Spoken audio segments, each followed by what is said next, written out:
Hello everyone, good evening and welcome to Chelmsford Telemedia's live coverage of the spring 2019 election here in town. I'm Kelly Beatty from Chelmsford Telemedia and I'm ably assisted tonight, as we have for the last few years. Good to see you again, with Kelly. Glenn Thorne. Yeah, glad to be here. An astute observer of all things Chelmsford.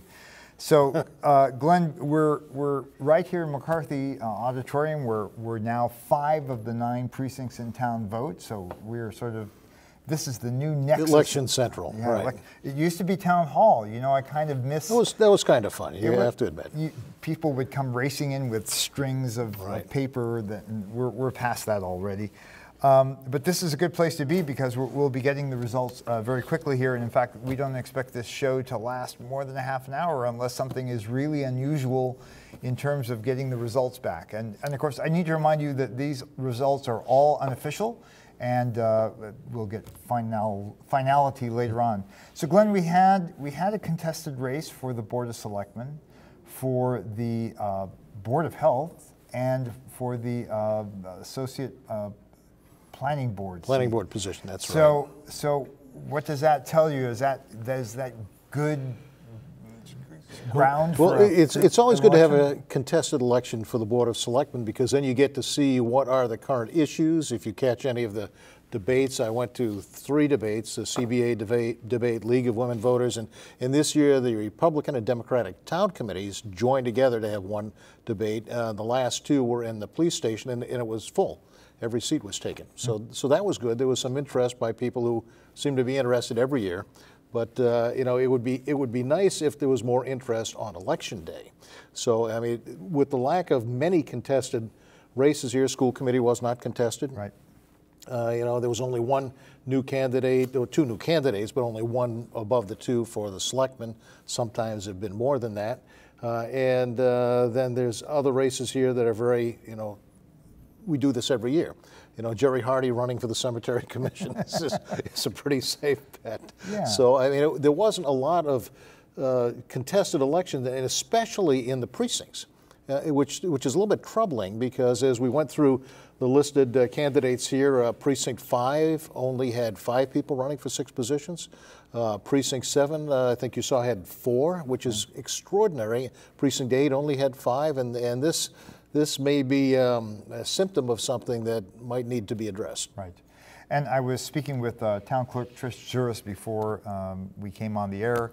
She said that the total turnout is about 10%, which is not very good. Right. She called it lousy. And it's really sad. And, you know, we were hearkening back to a day when elections were vibrant and in the town hall. And I think some viewers might know that longtime clerk Mary St. Hilaire died on March 2nd, and we managed to dredge up a little piece of video starring her. She was a very colorful person. Wonderful lady. Always spoke her mind, illustrating our new punch voting machines. And this was in 1984, I believe. So we're going to roll a piece of that for you right now. Mm-hmm. Okay. Now what do we do? You go over to the booth. Okay. And there'll be a machine waiting for you. Looks like this. Yes. There'll be 1 in each booth. There's 165 for the town. You take the card, take the A side, insert it. Just make sure it's over that groove. Just use the palm of your hand. You want to line it up. There's a red arrow here, black arrow on the ballot. Just line it up and push it.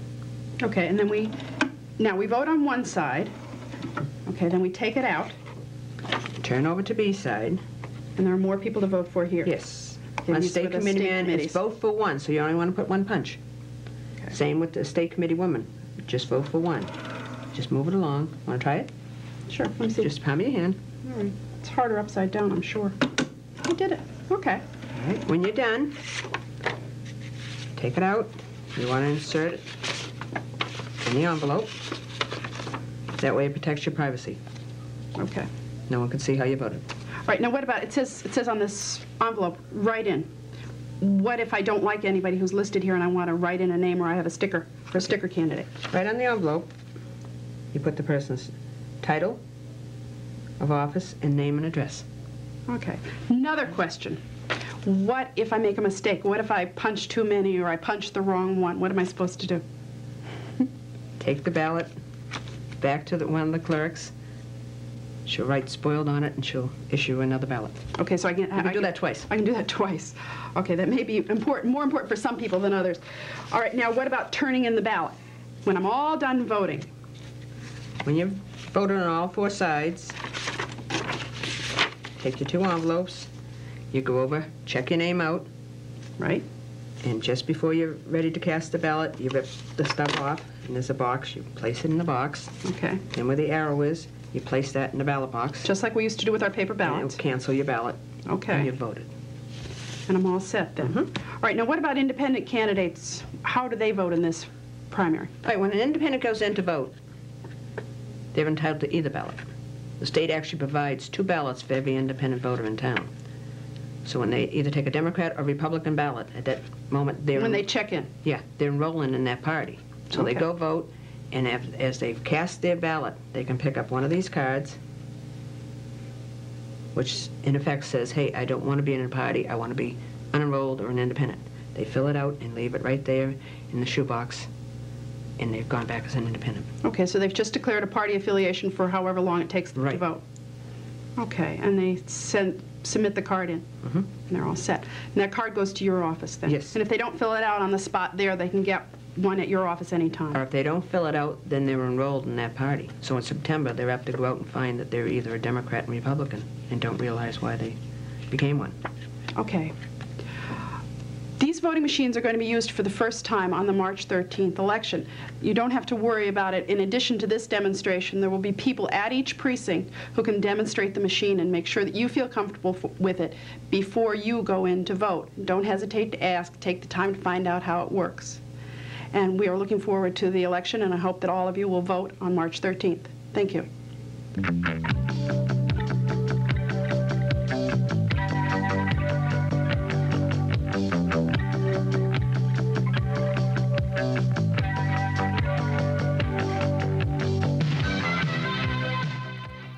Wow, Glenn, you know, that was state-of-the-art technology. It brings Right. back nightmares of hanging Chad. You know, it was great in terms of really recording what you voted, but like 2 sets of punches on 2 cards. If you didn't get it lined up just right, it might have looked like you voted for 2 candidates. But now we have a state-of-the-art system which involves a black marking pen. Right. That's foolproof. Okay, so let's. That was Mary St. Hilaire, who is near and dear to many of us who've been in town a long time, former clerk, and now we have a system where really the results come in electronically and very quickly. So we'll know in rapid fire succession where all 9 of the precincts in town stand, along with the races for the other ballot position: school committee, planning board associate, board of health, trustees of the library, housing authority, cemetery commission, and the town meeting reps. These are all pretty normal. There isn't a lot of intrigue except in perhaps the Board of Health and the Planning Board Associate, in addition to the Board of Selectmen. Well, let's turn to the Selectmen's race first. You've got Pat Wojcik, who is running for re-election. She has been a staple on the board for quite some time now. We were recollecting beforehand that she actually, 2 or 3 cycles ago, lost an election. Right. Came back. It was a 3-way, election. Lost. Came back the next term and won. Then won. Right. And that's the way it works in town. Yeah, that's right. It changes from election season to election season to election season. Sometimes issues pop up where one candidate just happens to capture the interest of the voters, and they get the votes. And so we've got 2 newcomers to the stage for selectmen. You want to give us a thumbnail sketch of each? If I could, Glenn Cole, I don't know very well, except that he has 1 less N on his name, but we won't hold that against him. But he lived in town his entire life, and he's a businessman in town. He had a lot of interesting things to say at the debates. He was very, strong in trying to make sure that we do not spend beyond our means in town. So he was clearly looking to make sure that the money was well spent. And he had an interesting sign that said lower taxes, which was kind of interesting. We all want to do that, right, of course, but strangely enough, the selectmen have nothing to do with the taxes in the town. They can't raise them, they can't lower them, they can redistribute them by doing things like the tax classification split, but they can't change the amount of money we raise. Well, and in fact, that was a move this past year, for the first time in many, many years, even though it's been debated a lot, that we actually split the tax rate and created a higher rate for businesses, a lower rate for residences, and the residential tax rate did go down. Yes, but it doesn't mean your taxes go down, because your value of your property may increase, so it may not have gone up quite as fast. Right. But it was shifted 27% of the tax burden onto the businesses. Their taxes went up by 27%, which was not what was recommended by the Tax Classification Study Committee, which recommended a gradual increase over a number of years, so it wouldn't be a big shock to the businesses. And on top of that, the issue of stormwater remediation hits everybody. Right. And it hits us for a nominal amount of money every year, but it hits the businesses for a lot more. And a couple of the candidates, Glenn Cole in particular, pointed that out, that you couldn't have had a worse time to split the tax rate for businesses, especially when you've got the 129 corridor, you're trying to attract new businesses to fill those empty buildings. How about Virginia Crocker-Timmons? She is also new to the scene. So Virginia, I happen to know from years ago because she worked at the same company I worked at Lockheed Sanders, and she was an executive there running, a variety of activities in the company. So she's very highly educated. I think this is her first entry into politics. She has started her own business, and she's wants to be more engaged in community activities on a much broader sense. Very smart woman. So she had a number of ideas that I thought might resonate well with the voters. We'll see when the votes come in. And in fact, she had been on the Route 4 study committee. Route 40 study committee, right. That drew a lot of lightning bolts at town meeting. We still don't know what the answer is. But that might have been her first taste of the broader palette of town governance. And as I understand it, someone suggested to her that with her range of education and professional skills, that the board might be a great way to use that whole arsenal. Could very well be. Yeah, she is very good at working in organizational groups and trying to improve their communication skills and efficiency. So you never know, that might be good for the town. We should ask her who urged her to run. Would be a good point. The school committee race has John Moses running for re-election and Maria Santos, a newcomer, but that's two people running for two seats, so that's not really contested. Planning board is similar. Henry Parley Jr. is running for re-election. Michael Walsh is the other available seat. We have the two contested races are the Board of Health and Planning Board Associate. The Board of Health is interesting because Dr. Eric Meikle is on the board now. This is not to be confused with the health department, which is right. This is the board that oversees them, and he's a doctor with I think at Lowell General. And then challenging him is Mike Raceback, who is on the planning committee. Board. Everybody in town would probably know Mike from the planning board. So it was a very interesting set of debates.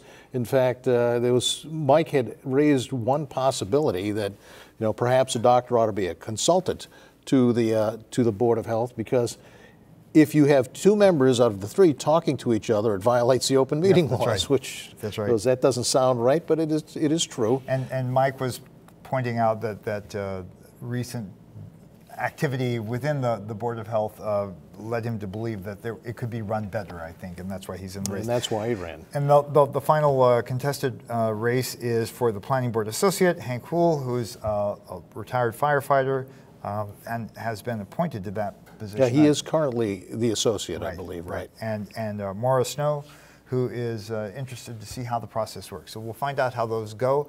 We do have results from our first two precincts that we'd like to turn to now. This is your first taste of what is going to be the outcome. We have precincts 2 and 3 reporting. Just to set the stage for you, 2 and 3 are in North Chelmsford. So this is where Virginia Crocker-Timmons lives. So we might expect to see a pulse for her. And in fact, and she did very well.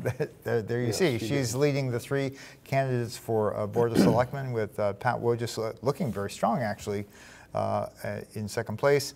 And then it flips a little bit in Precinct 3. She again is, Virginia is again leading the field. That's a significant vote for Virginia in Precinct 3. Very, very much so. I think she did well in the debates, I think, and you know, on paper she looks really strong, but you have to see the person and see what their ideas are in order to get a sense of it. Okay, so that means so that's the total vote. Yeah. Total vote so far for just the 2 precincts. Let's take a look at the Board of Health, which is the other sort of, we were just talking about that. Let's flip to the Board of Health vote if we might and see what's going on there. Again, it's the incumbent, Dr. Eric Meikle is ahead of Mike Racebeck there. That's in Precinct 2, and then we can flip to Precinct 3 and see if that is holding. You know, I watched the debate, and Mike, there was this sort of camaraderie. It was, they asked each other, well, you know, if you get elected, here's what I suggest you do. It was very sort of friendly. The last debate was kind of interesting because I walked into the police station and stacked on a table were CPR dummies.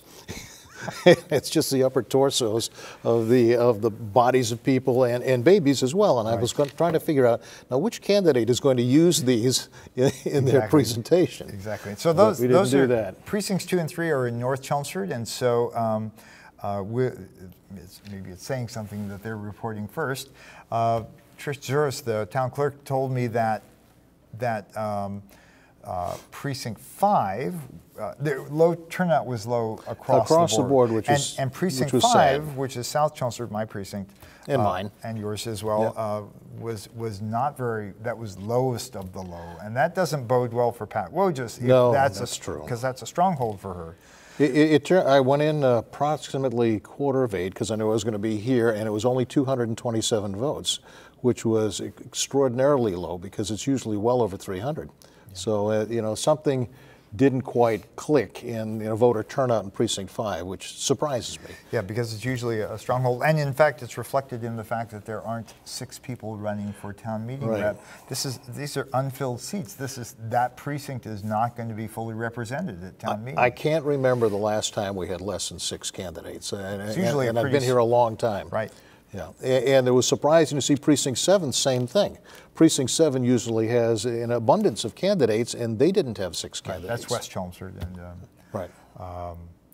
So we're still awaiting more results here. We're having a little bit of issue with the Wi-Fi. We might have to resort to white smoke, black smoke columns to get some of the results here. Runners. You know, we often see contested races in the school committee, and I have to say, all the people who run for office in town are to be thanked for the effort that goes in, and some of these offices require more than others. But you surely well know, because of Evelyn's time, that the school committee is probably the most demanding of all of them. Without a doubt. I mean, if I added up the hours of the amount of time she put on school committee, it would literally be a half-time job. And after 18 years on the school committee, it was thousands of hours. I said, that can't be right, but it actually turns out to be that. And John has been on the school committee, serving there for a number of years, and Maria Santos has been head of the Chelmsford Council of Schools, so she's intimate with the activities that are going on in the schools, and that's good, because these are 2 people that know what's going on. Right. So they don't have to learn on the job. They pretty well know what's going on. That's good. Right, and I'm always amazed not only that we get people to step forward and fill these positions, but they're awesomely qualified, right. Almost across the board, and that bodes well for us, which is great. Because one of the things that everyone, this was brought up in the debates, it's if you wanted to return money to the taxpayers, it's less about finding fat in the budget. There's a limited amount of that is left to be carved away without hurting. We're already fat is a matter of opinion to some people. Well, we should do this, but not do that. When you have to start closing fire stations and things, that's not fun. And really, where we should be looking is for revenue. And part of the issue with revenue comes from the state. The amount of money that we get for our schools, and I saw a debate recently why is we're represented by 4 different reps in the House on Beacon Hill, and they said, why can't we be unified and under one person? And I thought about that for a second. I'm saying, you know, having 4 people represent us may not be such a bad thing. Or it may not be such a good thing, because their principal interest would be in the communities that have more candidates, more voters that would re-elect them. And we're pieced out in such a way. In fact, I think it was Tommy Golden had one more precinct that was in Chelmsford, and the Democratic legislature pulled it out so that Lowell would have more votes that could support Tom, just in case. And so we have a minor percentage of all our 4 representatives, so their major focus is not in Chelmsford, even though they're wonderful people, and I like most of them, if not all of them. It's not getting that focus on Chelmsford. So when in the debates of Virginia and I think the others said, you know, we've got to raise revenue, not an easy thing to do, but the state literally, I believe, has been shortchanging Chelmsford for years. You know, we get less in the Chapter 70 funding, we get less state funding, so something needs to be done with that. And I think the Board of Selectmen can, as a group, start to emphasize contacts with the state representatives, and maybe, just maybe, when they take a look at the census, we might be able to get it, you know, down to 2, maybe 1 representative for Chelmsford. And I think that would be a good thing, going back to the days when Carol Clevin represented us. Okay, let's get back to tonight's election. We have new results coming in from 2 more precincts. We have precincts 4 and 9. Now we're now in the south and east ends of town. 4 is East Chelmsford, and 9 is South Chelmsford up against Carlisle and Billerica. And you can see that this is now representing the total of all those 4 precincts. The pecking order is starting to emerge here. Virginia's doing extraordinarily well. She is definitely doing well for a first-time entrant. And Pat seems to be holding her own, Pat Wojcik, and Glenn is the one that, as it's kind of like a Jeopardy board. Right? And we've also just now clicked in Precinct 1, which is the center of town, and so Virginia Crocker-Timmons is the first to break 1,000, which, given how few people voted, maybe this is what happens when you're old. You need to switch glasses to read the board, right, versus read the paper. Right, okay. and so. That is a substantially, that can't be overcome with the remaining precincts out there. Right, and even between Pat Wojcik and Glenn Cole, there's already a 200 vote difference. Right. Do we have the other contested races, especially the Board of Health, to show yet? We'll flip to that in just a second, I'm sure. There we go. Well, this is becoming a very demonstrable result, I think. That can't be overcome either. Yeah. So I think Dr. Meikle is in pretty good position right now. Now Mike Racebeck is chair of the planning board at the moment, yes, I believe. Right. Does he have to resign in order to run? Will he remain on the planning board? No, you don't have to resign to run. If he wins, he has to resign. Right. So he'll remain on the planning board. He'll remain on the planning board. And I think, you know, if I'm not mistaken, Glenn Cole was probably scheduled to be the chairman of the planning board. I should ask him that, but you know, he'll be on the planning board still, again, right? Right. And here is our first look at the. Now this is close. The associate. Interesting that it is this close.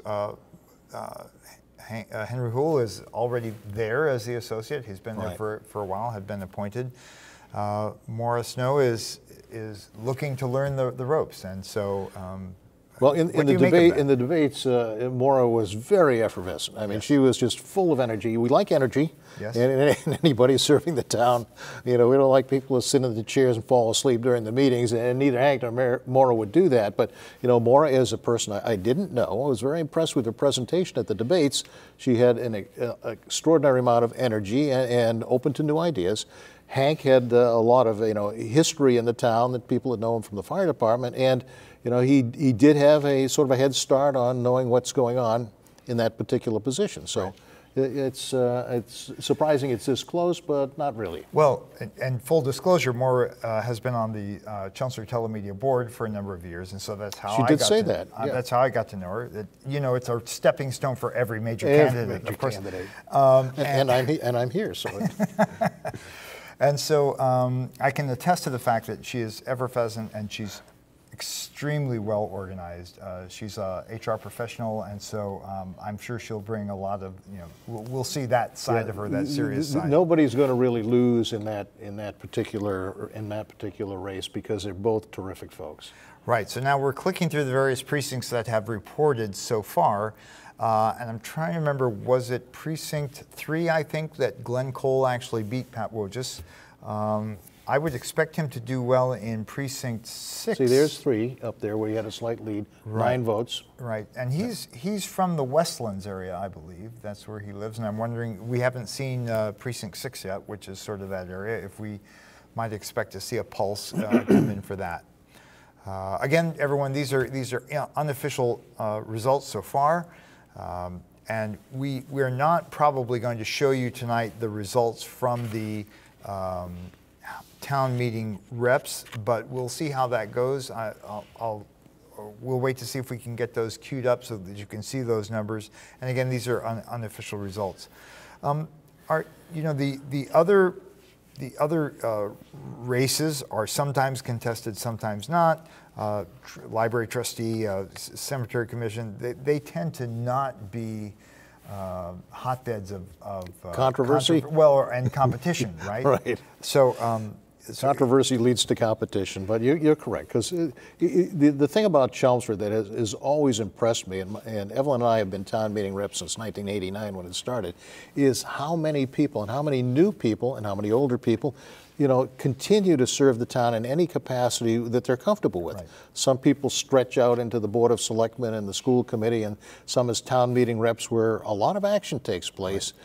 Continue it year after year, and that impresses me because there aren't a lot of towns that do it that way. And with a representative town meeting, you have to actually get up and run. And a couple of anecdotes. I moved into town in '85 when we were still, it was open town meeting, and it was in McCarthy Auditorium, and there would be some contentious you remember article, those days. And the place would be packed to the rafters, right? And the vote would be taken, and then half everybody the would people leave. would leave. Yep. And then they'd have to call a quorum to make sure there were enough people. The second anecdote is my niece lives in Sudbury, and they had a nasty 40B issue that came before town meeting. They had 2,500 people show up for their open town meeting to vote. It must have been a big room. They had overflow rooms, and they had goodness. set up chairs in the parking lot. It was, and it went on, and it was basically this well, one can you issue. imagine how getting that many people to vote and all prove that they're citizens of the town, and how long the line must have been if there was a vote? So I am wholeheartedly in favor of the representative town meeting system that we have. That said, it requires those 168 people to step up and represent their various precincts. Okay, we have all but 2 now. I think don't know why 5 and 6 are not reported. That's kind of interesting. So I think the addition here is precinct 8, maybe? And 7, I think. Right. Yeah. And 7 and 8 are, so we're going to see those running totals now. And we see the 13% voter turnout there, which is, sadly, kind of low. Well, and that's 13% for those precincts that have reported in. Right. So that's the average. That's not town-wide yet. And here we go. So here is with 7 of the 9 precincts reporting. Again, Virginia Crocker-Timmons looks to have a strong lead, dominant lead. Pat Wojcik is maintaining her hold on second place. Glenn Cole is coming in third. And he's picked up some votes, so. Yes, yep. and in fact. And 6 is just reported. So, 6 has reported, so there you go. I'm embarrassed that my precinct, your precinct, by the way, is still out. That's because they had the fewest votes. I guess they had to count them twice. Do you want to go in the other room? They're cloning we can go in and help them. It's just count them on only take a minute. And so we're nearing the end here of the votes coming in. We're just waiting for that last precinct so that we can give you some real numbers. Saving the best to last. Right. Yeah. Well, precinct 5, they had a long ways to go to get to the polls, I guess. There we go. Yeah. All right. So here we have all 9 precincts reporting. Virginia Crocker-Timmons cruising to the first place win with 2,030 votes. Pat Wojcik will retain her seat for another 3-year term, and Glenn Cole, a respectable but ultimately third place finish. Yeah, and 2,000 votes for what is a relatively low turnout is a lot of votes. So congratulations to Virginia for doing that. Right, and I think she, I'm told that she'll be joining us here in just a moment. So good. Yeah. We hope to get her, and perhaps we can flip through the other two contested races before we move on to other subjects. There is the Board of Health. Over twice the vote that Michael got, but right. He's a doctor. Well, that's right. He's a doctor. And, you know, Mike is doing a great job on the planning board. I'm happy to see him stay there. His voice will not be lost. And, you know, there's something to be said for having a medical professional on your board of health, and which he played up a lot. Yeah, they talked a lot about, you know, increasing the size of that board to 5 people, and it was a pretty good argument.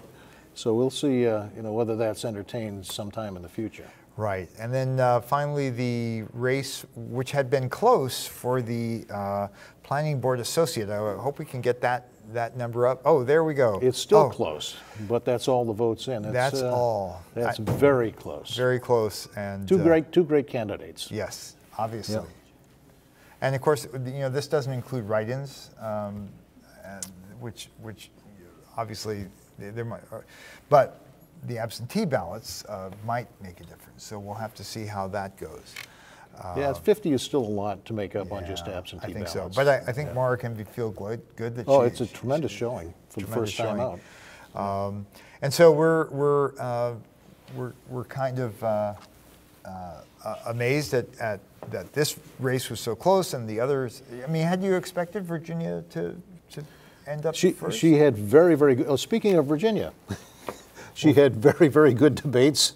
So, you know, I thought for someone who's new that a lot of people didn't know, seeing her for the first time in the debates, and we'll see her now, she did an excellent job. Well, she's lived in town for 22 years. Is that correct, 22 years? Yes. And that, I think that qualifies her as not quite a blow-in anymore. No. I've been here for, I was counting, I've been here for like 35 years, and I'm just now feeling accepted. Yep. Well, I accepted you when you got here. So. Oh, well, thank you. All right, so Virginia Crocker-Timmons, welcome and congratulations. Thank you very much. Congratulations. Does it feel good?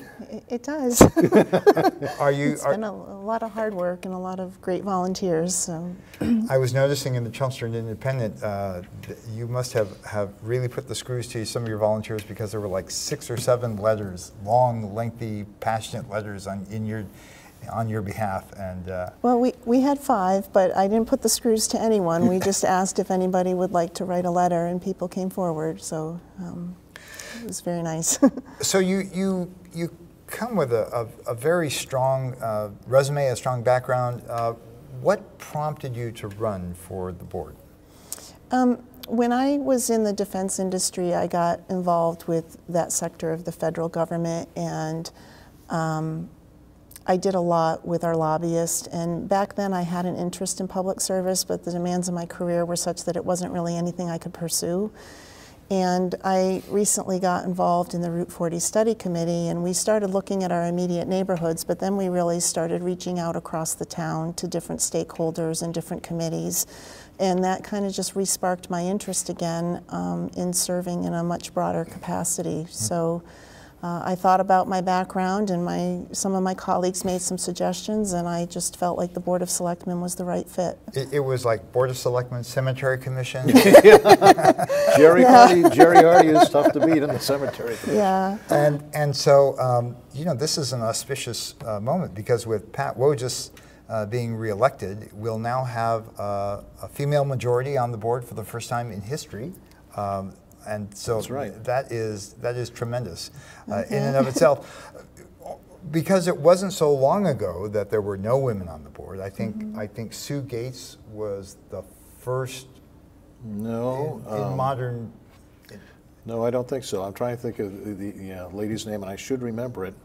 Bonnie Toll. Oh, okay. Bonnie Toll before her. And so well, tell. All I wanted to do was stand on my own merits. So. And so you did very well. And so what I wanted to ask you was, what do you think what will you bring to the board to color it in a different way than it has been up to this point? Well, you know, do you have things that you really would like to see? Remember the 5 things you offered at the debate, Virginia, which I thought Sure. were very on point. Yeah, so what I ran on was trying to help strengthen our leadership for the people, and I thought that my background plays well into that. And there were 5 components to that. One was listening. As I talked to residents and as I was involved in the study committee, it appeared to me that people just wanted to have a voice and to be heard, and they wanted different viewpoints to be valued. The second was proactiveness, so really researching issues and how they're going to impact the community overall. The third was advocacy, where we're making decisions with like deliberate intentions on what's that going to do for the quality of lives for our residents.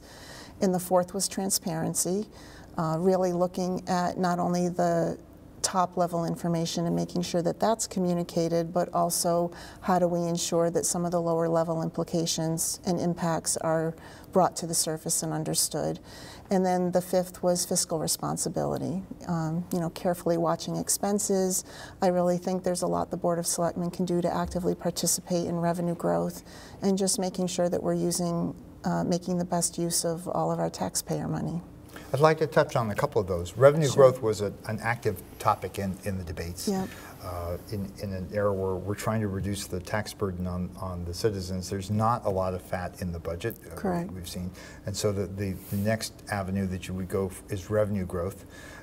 What are some of the places that you see the board working more proactively to bring that about? One place is the Route 129 corridor. I know there's a lot of challenges associated with filling, you know, the empty buildings there and really developing that in terms of the vision that was set out when the overlays were created. And I think that the board should be actively involved to help present a leadership presence for candidate corporations that want to come in, and also to just help with whatever other challenges the Economic Development Commission is having in that area. The other place that I've thought about is state funding. You know, are there some more creative grants we could apply for? We've got a lot of unfunded mandates, so how do we deal with some of that? And that I don't have really as deep a sense on, but those are kind of the 2 places that I would look to help alleviate some of the residential property taxes. It's been said from time to time that the Board of Selectmen as a group doesn't engage our 4 representatives enough to make sure that the state aid that you know, other towns get, which sometimes exceeds Chelmsford for the population that they have, is coming to the town. Do you see the Board of Selectmen engaging our representatives more and seeing what ways we might be able to improve Chapter 70 funding or other sources of revenue besides grants, of course? Yeah, and I don't, I've heard a lot of different viewpoints on whether Chapter 70 is something where we can actually move the needle or not. I certainly think it's worth looking at again. In my campaign, I reached out to 3 of the 4 state reps, and I still have to do the 4th, but I absolutely think that that's a place where we need to try to help strengthen our relationships with them, with the community. And then the other piece of it is Mr. Ragazio had made a real good point about, with the upcoming census data, should we start working hard to lobby Boston to get us down to maybe 2 or 1 representative? And how do you feel about that? I think we absolutely should. All right, and I would agree. So. Yeah. The other point I wanted to touch on is of your 5 was transparency. Do you think there's a inadequate transparency right now? I don't think there's enough transparency, and I don't know that it's intentional or not. I think that there's a lot of people that have felt surprised on different issues, and I think that sometimes people don't know what they don't know, and so they're not always asking those questions that are going to surface those 2nd and 3rd order implications. So I think it's incumbent upon the people who are the domain experts who are bringing something forward to help people understand and learn what they don't know. How can we get the word out better than we're currently doing? Is it you know, through Facebook or Twitter or some other means that people can see what's going on that might affect them? I think social media could help. One of the things that, you know, I've kicked around with a couple folks is what if, like, especially with all the zoning changes going on in town, what if you could opt in on the town website, and instead of the people who are within 300 feet of a particular change, if something's happening within 5 miles, I know about it, right? Mm-hmm. And I just think maybe there's other ways that we could over-communicate and communicate beyond what's legally required to help bring things forward. So. In terms of shaping the big picture, we have a master plan committee gearing up to revamp our master plan. Does the board have a significant role to play in that? The board is going to have one representative to the master plan. I honestly don't know how much the board influences that beyond that. Would that be something that you would It's certainly something I want to, if not the representative, it's certainly something I want to stay engaged with and understand the progress as the committee goes forward. I think that's also an opportunity for whatever that committee is to really reach out across the community and get input beyond just the folks that are on that committee. So I think the master plan is a critical thing that's coming up in terms of that whole update and the vision that it sets. Well, the board will reconstitute itself very quickly. Yeah. Do you aspire to have one of the officer positions? Oh, honestly, I haven't even thought about that. Yeah. Well, congratulations. I'm just anxious to get to work. Of course, and we're pleased to have you representing us. Much. Congratulations again Thank on you. a really strong campaign, and we'll see you on television. Thank you. Leave us the mic, but okay. That's Virginia Crocker-Timmons, who has just handily won the three-way race for the 2 seats on the Board of Selectmen, and it will be a new mix going in. The other person who won tonight is Pat Wojcik, who is an incumbent, and she has joined us. Welcome back, Welcome Pat, back, and congratulations to you. Yeah. Thank you very much.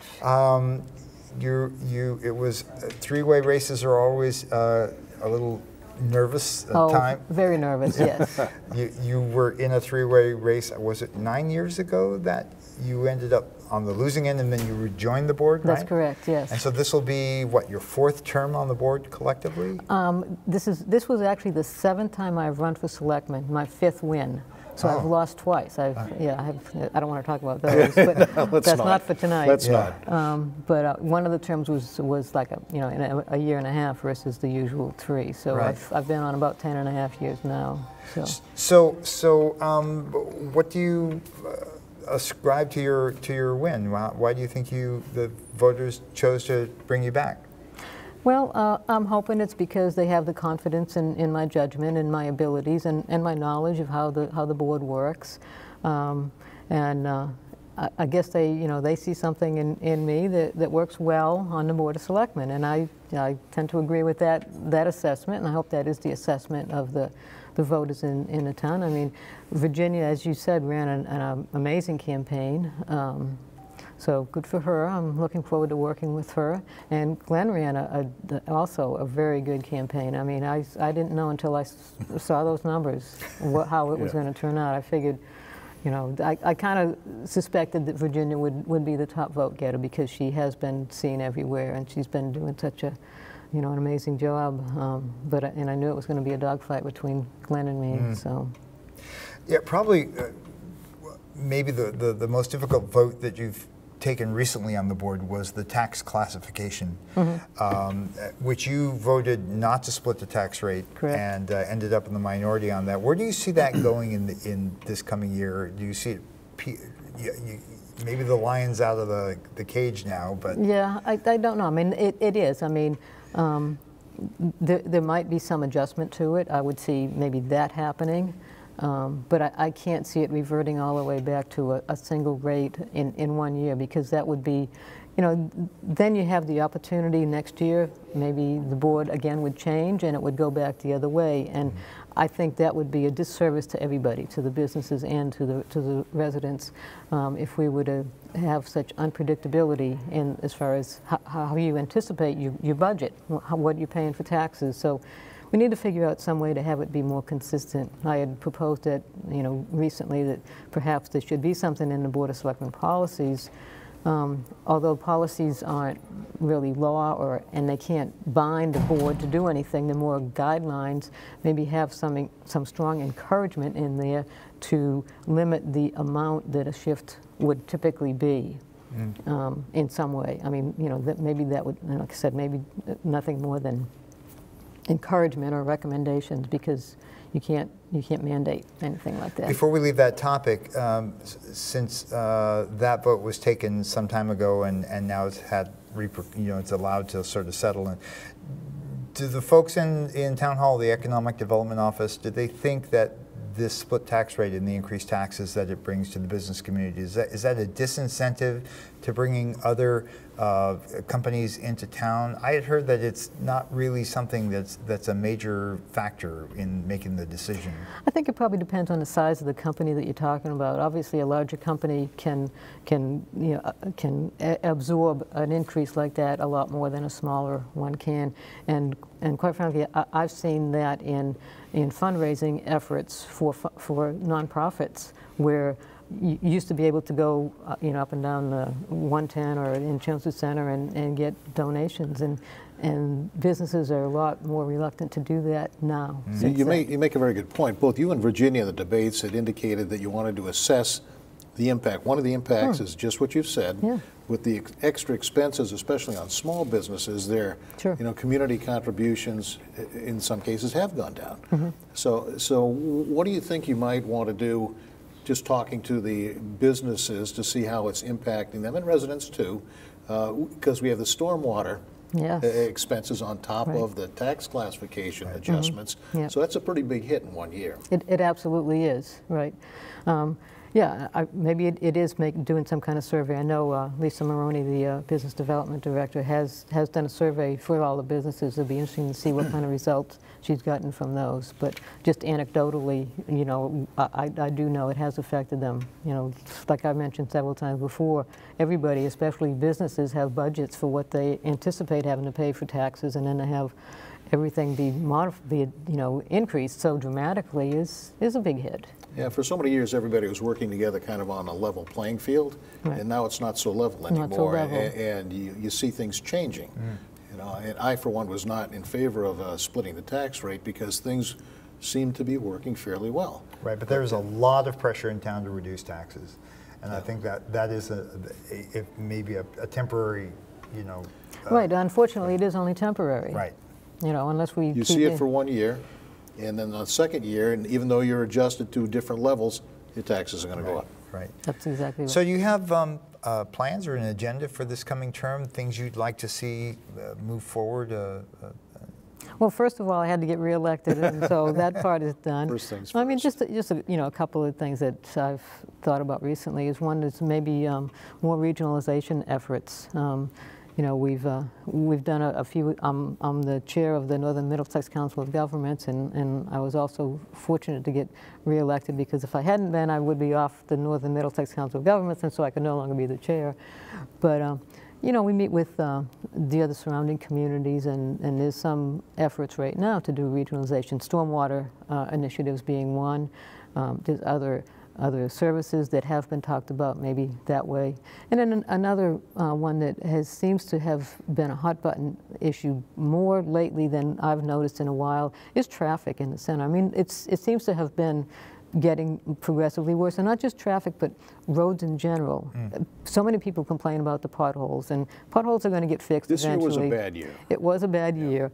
So we're hearing about that, and I wish we could get more funding from the state to fix the roads, to put in more. Because a lot of those roads are state highways. A lot of them are, but even the ones that aren't, we do get the so-called Chapter 90 money, but that has stayed flat for like 10 or 15 years. Everything else goes up, and the state seems to, if at best, keep things flat as far as what they give us. So, in the Northern Middlesex organization, does that give you any visibility into what other towns are doing to, well, save money, obviously? Regionalization is one aspect of it, but to improve revenue? I mean, are other towns finding ways to improve their sources of revenue that we haven't seen yet? We do talk about all kinds of things like that at the meetings. I mean, I haven't heard of anything they do that we don't know. In fact, one of the things that we did first was the local option tax for meals, and the others have picked up on that. After we kind of led the field we, in that. We really did. And there might be other options like that we could work with the state to get the, the option to do those. We need more restaurants in town, in other words. We need more restaurants or some other way that we can generate revenue that way. And the meals, and I mean the rooms tax too, we do pretty well with that. Right. So.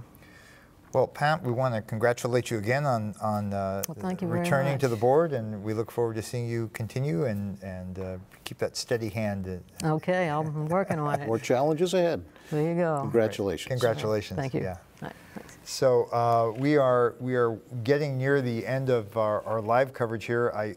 Again, all of the totals that you've seen up to this point are not official because we don't have the write-ins, we don't have the absentee ballots, but the results seem pretty clear. All the precincts have reported. The voter turnout's a little higher than what 15%, but that, you'd wish it was higher. You'd wish it was 20s at least. Right. Maybe we should have the candidates declare a party one way or the other, and that would Oh, that would do something. Or if you don't vote, your taxes go up. Oh, there you go. That's right. You have I'm to not have, sure that's legal, though. but it would be an incentive. So, Glenn, any closing thoughts? I mean, this has been a kind of a quiet election season. You were telling me beforehand. You remember when there were signs? Oh, thousands of signs. very. There weren't that many contested races. When there's a big school committee race, big selectmen's race, maybe 4 candidates, more people turn out. A money issue. A money issue always brings voters out. Overrides, things of that sort. Which doesn't mean we should put an override in the ballot every year. But the thing that was a little bit disappointing here is how many precincts didn't have 6 candidates for their town meeting positions. And counted 3, I think, out of the 9. Yeah, and that's disappointing, especially 5 and 7, which I know very well are generally extremely active precincts. So we have to understand why that's happening and see if we can encourage more people to participate. Right, and so you'll see those town meeting representatives in action in just a few weeks at spring town meeting. We will be approving a budget. And you'll be there. I will be there, and you will be there. And I will be there. We'll be a little bit farther apart, though, right. I think, next for that. But we'll reconvene at that time. We hope you'll join us then. Again, keep attuned here. We'll try to garner the rest of the votes, especially for the town meeting reps, and post those on the Chelmsford Telemedia website as the evening wears on. So that's it for now. I want to thank Glenn Thorne, as always, for the excellent help and support and Glad to be insight that you always bring to this. I want to thank our staff at Chelmsford Telemedia for setting up this set here. We're here in the McCarthy School, literally steps away from the voting that was taking place. So we really feel like we're in the pulse of things. I'm Kelly Beatty. I want to thank you for joining us. Good night.